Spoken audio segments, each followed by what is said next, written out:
Welcome to the Big Success Podcast, cutting-edge conversations on business and personal success, as well as how to level up. Here's your host, #1 business coach in the world, Brad Sugars. And the Big Success Podcast today has Philip Hesketh. Now, not only is he author of Persuade and a couple other books, but the guy is renowned for being a great speaker. 20 years in the advertising business of, helping companies get more business. Amazing knowledge around that, around getting customers. And some of the things he talks about how you persuade people. In fact, when he goes into his 7 drivers, I think you'll want to take a lot of notes around that. His takeaways are very strong. Like, the guy's worked with all the companies from, the most big companies in the world to the smallest of companies. But his whole take on, the thing that stood out to me today is his take on how to go from good to great. So stay tuned, follow Phil Hesketh, learn from him today. This is the Big Success Podcast, and you're in for a big journey today. So, Phil Hesketh, how are we doing, buddy? Yeah, all's good, Brad. Thank you. Well, it's good to see. Phil, I've really wondered what was your perspective on this. I love having you on the show. What is success to you? Like, how do you define success? Well, it's obviously different things for different people, isn't it? And so I can only talk from my perspective. A lot of my drive, I think, comes from within. So I kind of make my own definition for what success is, with my own upbringing, my own limitations, whatever that might be. And success is all about a journey. It's about setting a target and going towards it. That, for me, success is that journey towards the target. Yeah. Do you think that's changed over time? Like, when you were a young man, did you have a different view of success, or how's it been for you? Yeah, I do think that what you want for breakfast isn't what you want for dinner. And I remember when I left university and I joined Procter & Gamble, within a matter of weeks, I was looking for how can I be the #1 salesman in the country? Right. And I sort of stumbled across this measurement system of displays. And I think somebody told me recently, they work for P&G, I still hold the record for the number of flash canisters on display in Britain. Now, it might not be a big thing to you, Brad, now, and it's not a big thing to me. But at the time, I just really wanted numbers. I wanted some significance. And I was the #1 salesman for Procter & Gamble within 18 months. And so that was really important. Now it's not so much about that. And what do you think shaped that shift? Is there something in particular? Is there a way of thinking, or what's changed that shift on success for you? Yeah, I think that, let's take cars, for example. It's the outward sign of your success or failure in the world, arguably. And again, going back to Procter & Gamble, I got a Ford Cortina, and it had electric windows, Brad. Imagine that. You press a button, the window's getting down. And then you move on. And then I wanted a Granada. That was really important to me to have a Ford Granada. Then a BMW. Then I got a 7 Series. But now, well, I've kind of done all that. So for sure, and I use that as it's not a silly example. I think it's a good example of what drove me then isn't now what drives me. Now it's much more about relationships and friendships and people feeling like I've added to their lives. Yeah. Now, here's the tough question, right? Do you think you would be as successful as you are today if your version of success now was your version of success then? Or do you think you would have been more successful or less successful? I think, you have to define success, don't you? I think I would have been less successful, because if at the age of 21, 22, 23, just out of university, I thought success is having friends and good relationships with friends, etc. I would have focused on that, and that wouldn't have made me into the #1 salesman for Procter & Gamble, where I wasn't treading on people, but it was kind of get out of the way. If you're not part of the steamroller, you're part of the road type of attitude. Yeah. So let's go back then. Where do you think in life you chose success? Was it as a young boy? Was it a young man? Where did you find the choice of success for you? It certainly wasn't school or university. I did just enough to get by. I think once I started work, I realized there's some kind of measurement system. and I got married. So you want to buy a nicer house and, have the nice things and the holiday and so on. So I think it was, I don't want to be materialistic about this, Brad, but I think I wanted success so that I could afford to do things. Yeah. I come from a fairly poor background. It's middle class, but a poor background. I just wanted so much more than that. It's interesting. The whole materialism thing does seem to drive a lot of people when they're young. And I don't see it as a bad thing. I see it as a strong thing to want to have the good things. I know with my kids, I've given them all the good things and now said, right, now you're off on your own. Go find a way to make it happen for yourself. Yeah. And there's a disadvantage, isn't there, in being in any way a privileged child where you've only ever traveled business class. It's a hell of a drop down to economy once you've been used to business class. Whereas if you've worked your own way up from economy to business class to first class and so on, that's a satisfying journey. So I always tried to give my three boys enough to give them experiences, but didn't allow them to feel privileged in any way. Yeah. And they're now happy and up and running and so on. Let's then talk about your philosophy on success. What do you have, a model or a formula, or how does success happen? What's your thoughts on that one? Well, I've really had two careers, Brad. First of all, a career in advertising, did that nearly 20 years, ran a business, and now 20 years as a speaker.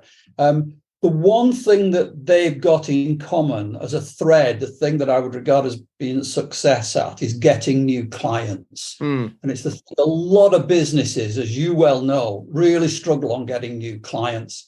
And that for me was always the satisfying thing, that I felt I was being successful when I was winning clients, particularly those who weren't expected to win. We had an agency in the north of England, and we finished up with clients such as BBC and Disney and HSBC, and we weren't expected to do that. And that for me was the driving force for me. That's success for me. So what's your formula then? How do you make success happen again and again and again? Yeah. So funnily enough, the managing director of the agency I worked for approached me about 10 years ago and said, can I have breakfast with you, Phil? I want you kind of tap into your advice. Yes, sure. And he said, how do we get new business like you used to do it? And I said, well, I can tell you how to do it, but I didn't say this, Brad, but I felt like saying you won't do it because it is constant. It's like always having antenna out. I used to do this thing of show me you know me, and I saw this and I thought of you, constantly being in touch with potential clients, so that over a period of time, sometimes over many years, I used to say to people, I'm on the subs bench, I'm ready when you are. And that for me is the model for getting new business. So many businesses are short of business, so chase some business, have a degree of success and stop doing it. And then there's a bit of a lull, start doing it again. No, it's constant. It is like forever. Yeah. That for me is the model of success. So consistency is very high on your priority to create success. Yeah, 100%. Yeah. Knowing your goal, going for it. And if it takes time, fine, it takes time. But in terms of getting new clients, I think most businesses, in my experience, struggle to continue to get new clients because they stop the process, if you like, of getting new business. Yeah. It's forever. I can't help myself, Brad.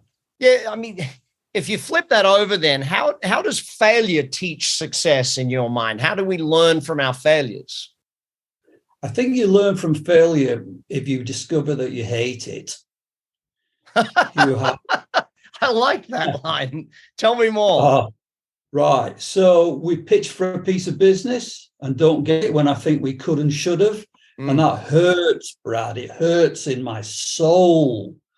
And that teaches me I'm not going to have that again. So put more effort in. Now, it's never quite as simple, is it? You didn't get that piece of business because you didn't put enough effort in. It's not a straightforward formula. But I used to say, running a business, it takes a Herculean effort to win business. Anything less than that is not acceptable.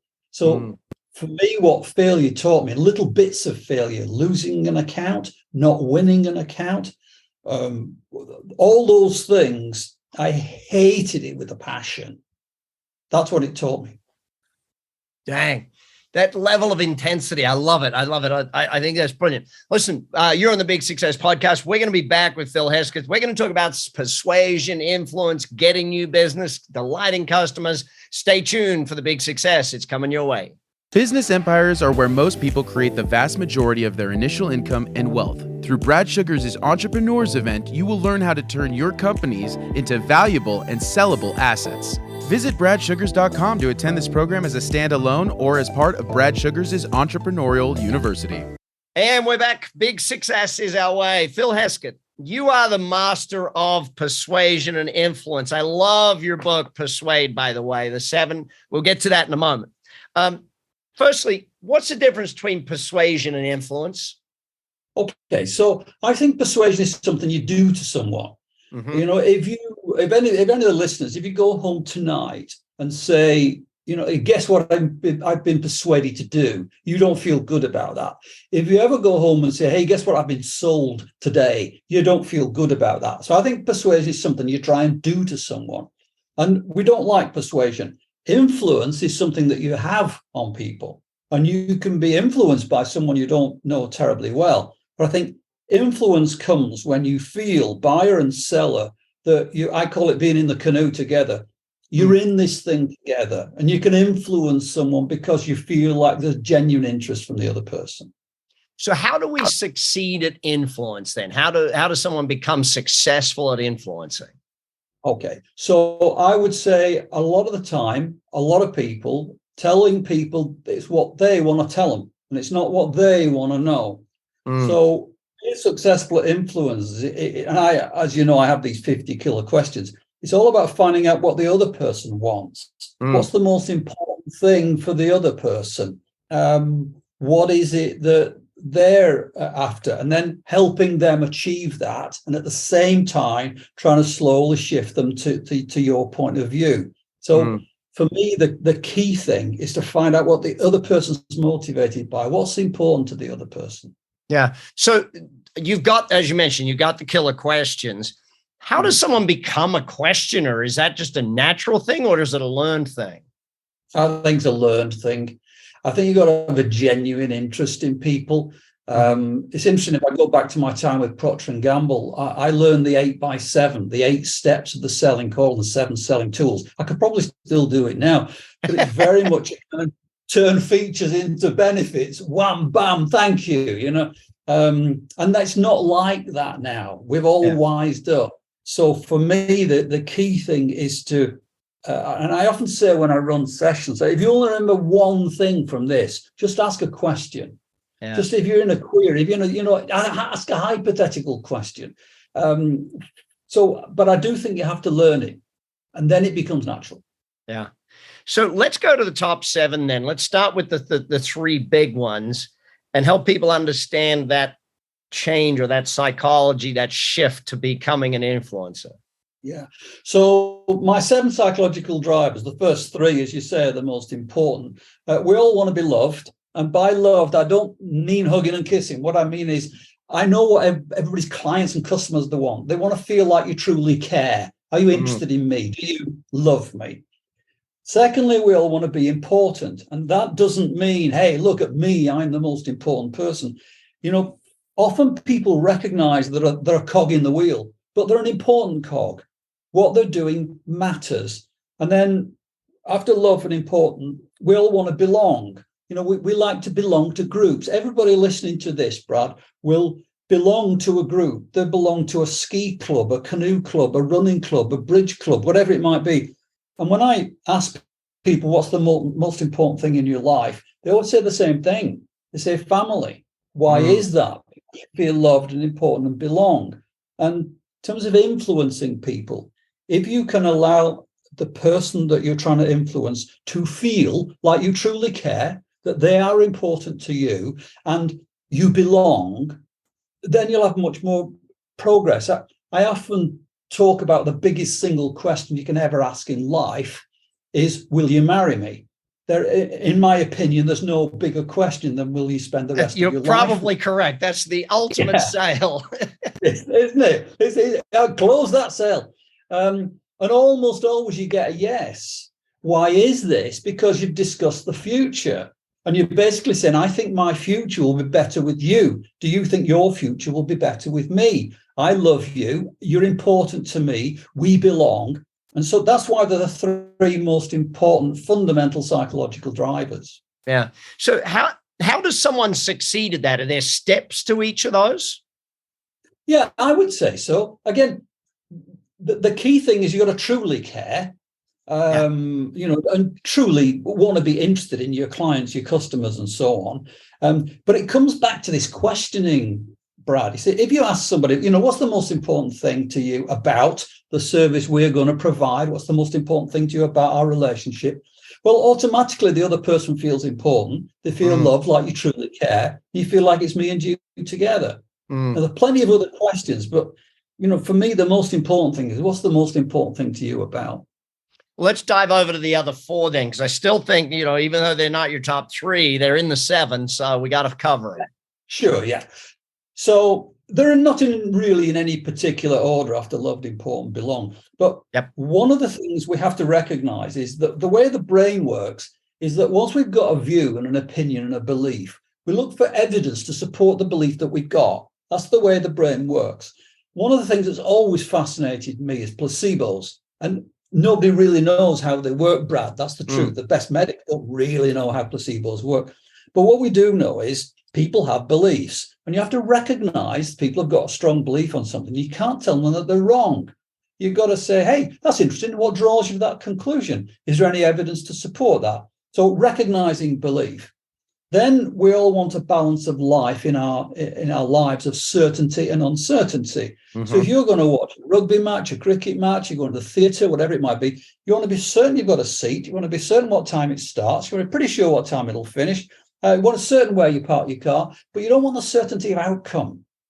There's no fun if you know the result of everything. It's like watching a movie when you've seen it before. It's like watching a football match when you know the score. So we like a balance of certainty and uncertainty. And if somebody doesn't want to do what you want them to do, it's because they're uncertain about something. There's something about the future they don't like. And then the final two are I've always found this fascinating, that people who want to run quicker. People who jump want to jump higher. People who play cricket want to score more runs. Everybody wants more. Everybody wants growth. And I have spoken at hundreds of sales conferences, as you have, Brad, over the years. And I've never yet heard a CEO or a sales director say anything along the lines of, hey, we had a good year last year, so this year, let's not worry. Que sera, sera.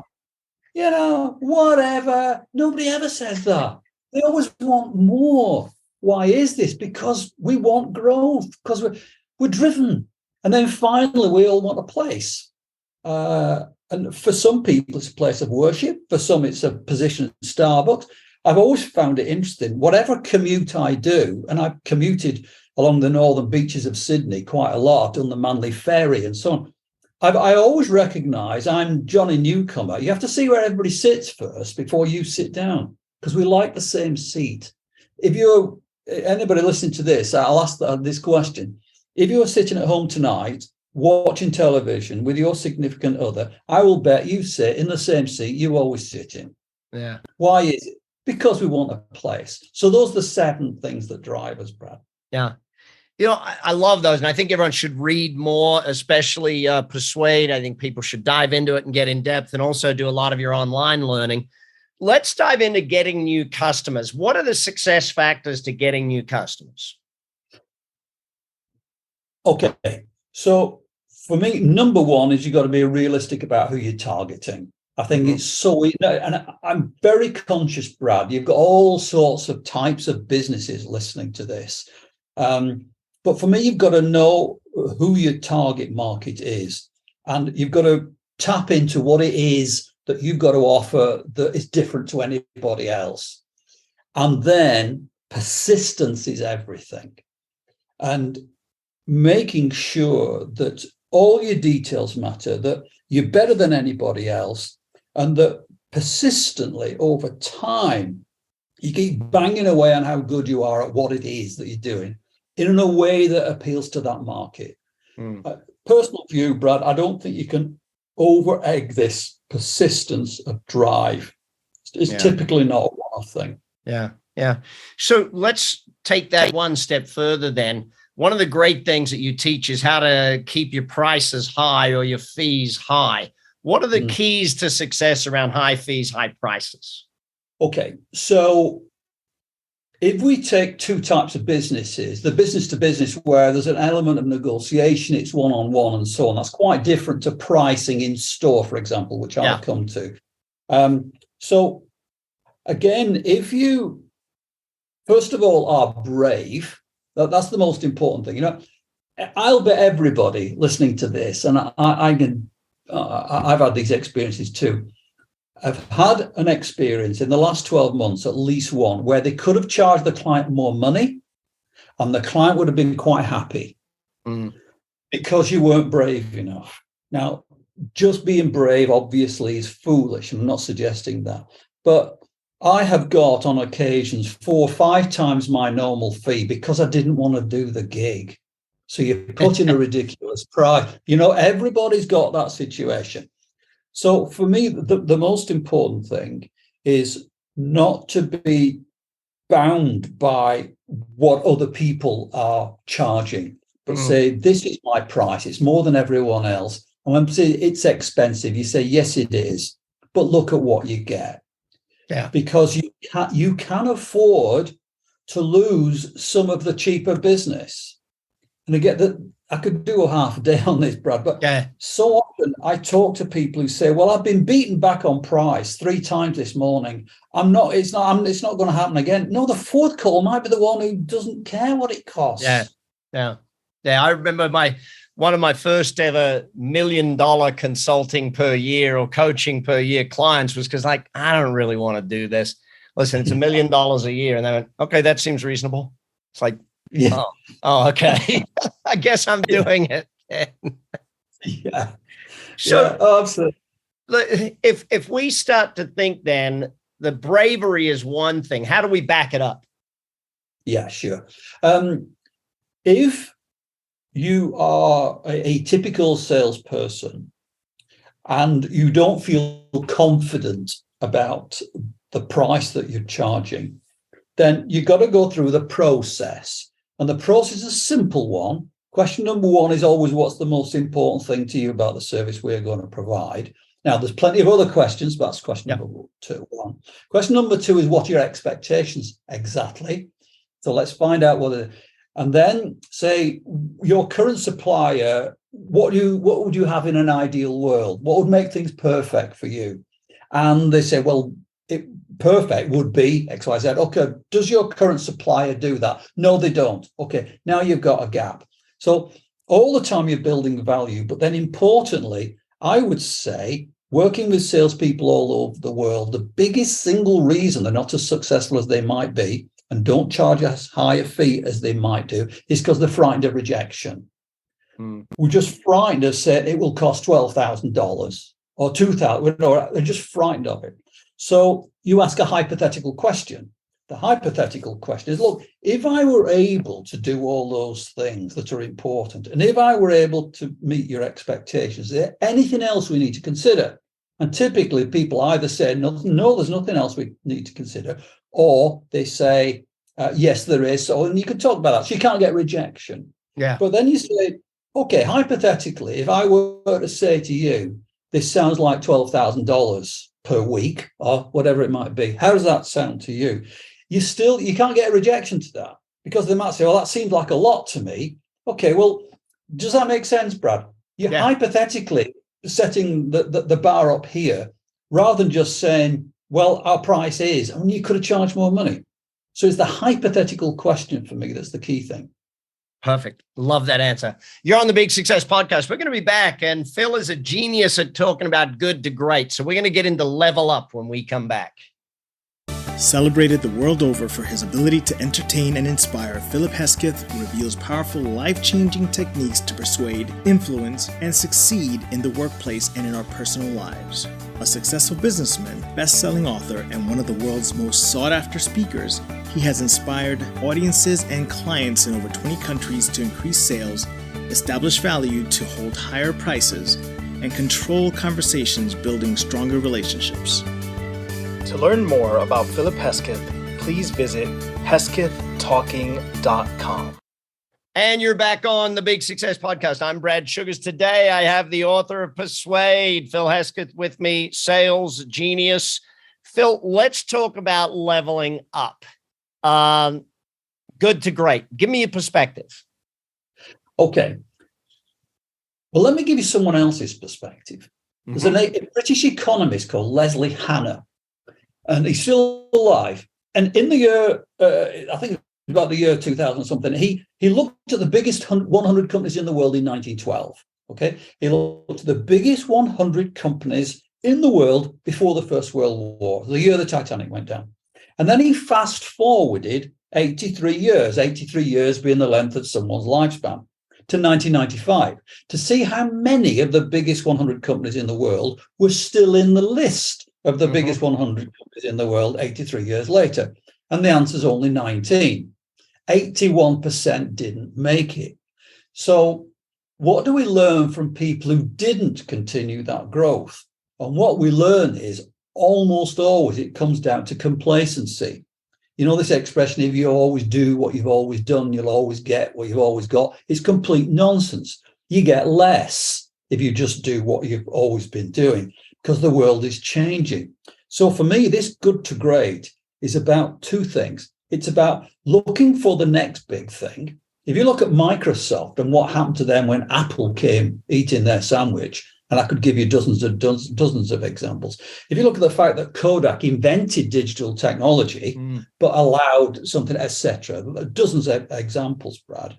So it's about the big picture, but it's also about what I call the TNTs, the tiny noticeable things.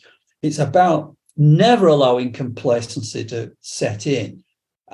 It might seem a small thing, this, but I don't like ever to go into an organization where the clocks don't work. If you don't care about the being on time, the clock's working, what else don't you care about? But if I interview, so I've interviewed hundreds of people, I always look at tips and toes, your fingernails and your shoes. If you haven't cleaned your shoes and you haven't cleaned your fingernails, what else don't you care about? So to summarize that answer, there's two things. One is, what's the next big idea? What is it that what are we striving for? But the other is always looking after those little things so we don't let complacency creep in. So Phil, you've trained a bunch of people, work with a bunch of people. What's the difference then between someone who sets a good goal and someone who sets a great goal, like, you know, $1 million or $1 billion type thing? What's the difference in your perspective? Yeah. Do you know, I think it's something about, I find this difficult to articulate, but it's something about ceilings. My sister, bless her, we get on fine. We've never fallen out over anything. She never set herself more than being an assistant manager at the bank. She just never thought that was possible. And I use that as an example. I have friends who are successful in that they earn good money, they have a happy wife, a family, etc., but just never thought they could do it. So I find it difficult to articulate, but I always thought we could be the biggest agency in Britain. Even now, I say I want to be the best speaker on the planet. Now, and I don't say that in an arrogant way, because I'm speaking to somebody who's, you know, can lay claim to that.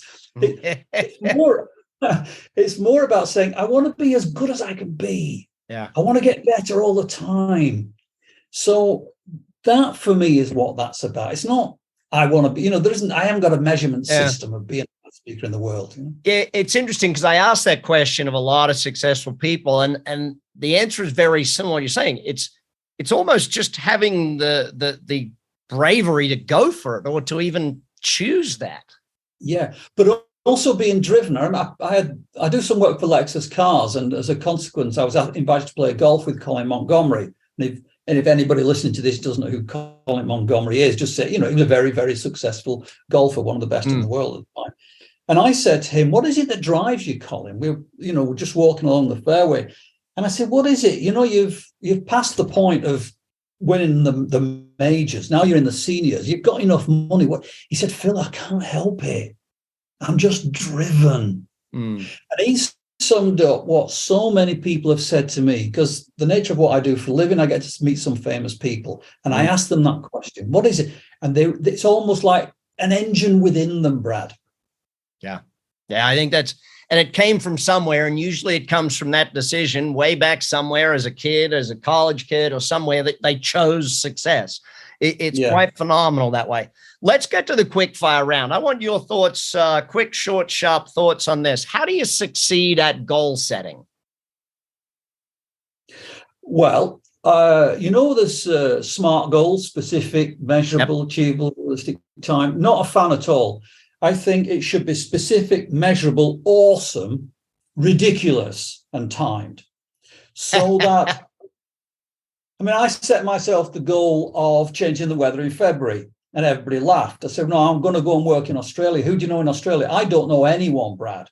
But I was just determined to do it. And if it's important, you find a way. If it's not, you find an excuse. And I had 17 consecutive years of January, February, March living in Australia till COVID hit. So for me, the most important thing about goal setting is just don't set it with your normal parameters. Love it. How about self-development? How do we succeed at self-development? First of all, you've got to want to be better, haven't you?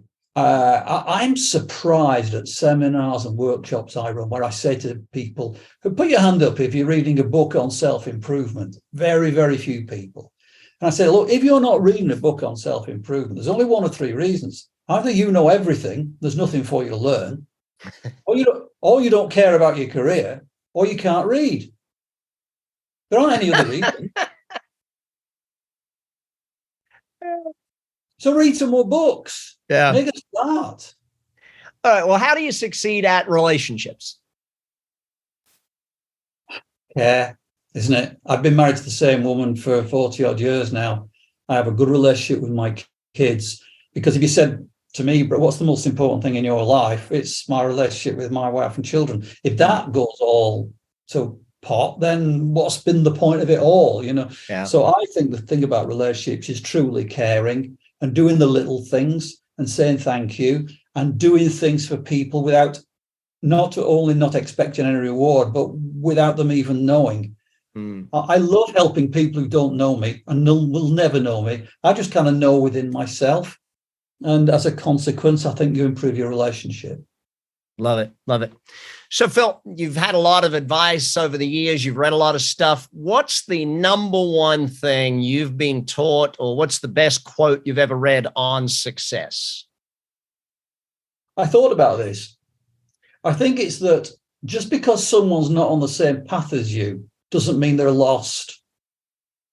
So success for me is one thing. Success for you is another thing. Success for anybody I meet in the pub tonight, success means a different thing for everyone.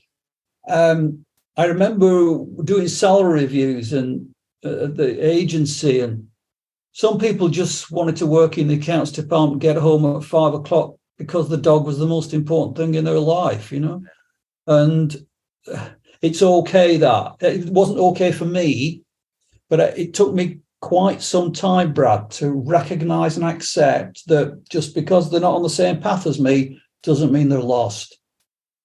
Love it. Phil Hesketh, major author, does a bunch of online trainings. Please connect with Phil. Hit the buttons below. Make sure you are on his stuff. Thanks, Phil, for your time today. This is the Big Success Podcast. We'll be back again next week with more on how you succeed. And that's the Big Success Podcast for today. Hopefully you took a lot of notes. Hopefully you learned a bunch. And hopefully you're going to take action on it. BS, Brad Sugar's Big Success, take action. Check all the show notes for all of the links. So make sure that you have links to every single thing that every speaker has in our show notes. Check them now. Click the links. Take advantage of it. And I'll speak to you again next time on the Big Success Podcast. You've been listening to the Big Success Podcast with the #1 business coach in the world, Brad Sugars.